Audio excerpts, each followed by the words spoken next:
রেমিটেন্সে ভর করে বৈদেশিক মুদ্রা রিজার্ভ একটি স্থিতিশীল জায়গায় পৌঁছানোর এখন আর টাকার বিপরীতে ডলারের বিনিময় হার নতুন করে না বাড়ানোর আহ্বান জানিয়েছে ব্যবসায়ীদের শীর্ষ সংগঠন এফবিসিসিআই।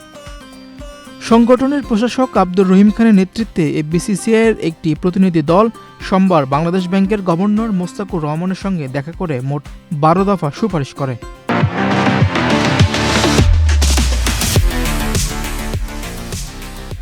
যারা ওই ব্যাংক থেকে লোন নিয়ে তারা ব্যবসা বাণিজ্য করেছে তাদের স্বার্থটাও দেখার জন্য আমরা অনুরোধ জানিয়েছি।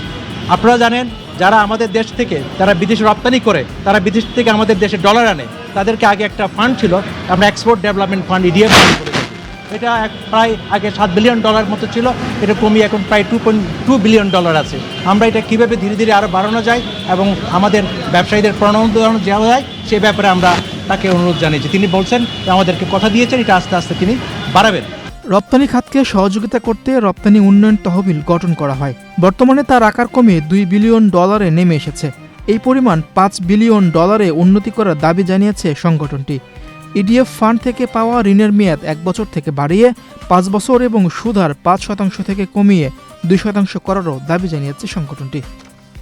ইডিএফ এক্সপোর্ট ডেভেলপমেন্ট আমরা বলছি যে এটাকে বাড়ানোর জন্য এটা $2.2 বিলিয়ন এখন আছে, এটাকে আমরা ধীরে ধীরে একসাথে না প্রায় $5 বিলিয়ন পর্যন্ত করা যায় কিনা সে প্রস্তাব।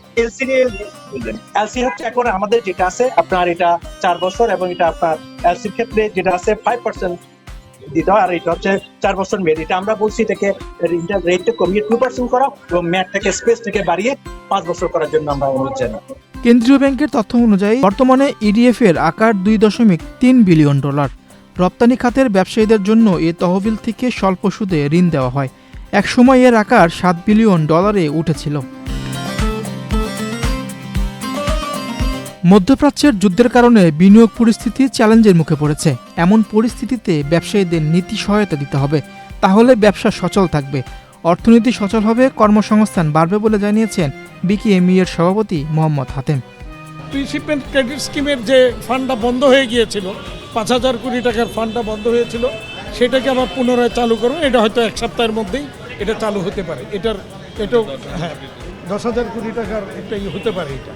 তারপরে ক্লাসিফিকেশনের আমরা যেটা বলেছি, একটা গ্রুপের একটা ইন্ডাস্ট্রি যদি কোনো কারণে ক্লাসিফাইড হয়ে যায়, তাহলে ওই গ্রুপের অন্য প্রতিষ্ঠান যেটা ভালো চলে সেটাও কেন ক্লাসিফাইড হয়ে যাবে?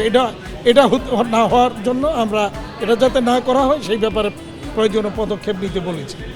ব্যবসায়ীদের অন্যান্য দাবির মধ্যে রয়েছে বিনিয়োগ বাড়াতে সুদ কমানো, ডলার সরবরাহ স্বাভাবিক রাখা, অর্থনৈতিক চাপ মোকাবেলায় সুদের হার কমিয়ে এক অঙ্কে নামানো, ভূরাজনৈতিক অস্থিরতায় জ্বালানি ও কাঁচামালের উচ্চমূল্য এবং পরিবহন ব্যয় বৃদ্ধির কারণে শিল্প খাতের উৎপাদন খরচ উল্লেখযোগ্যভাবে বেড়ে যাওয়ায় ঋণের সুবিধা বাড়ানো, ক্ষতিগ্রস্ত শিল্প প্রতিষ্ঠানের জন্য সহজ শর্তে ঋণ দেওয়া। মিরসন সরকার, বাংলাদেশ প্রতিদিন।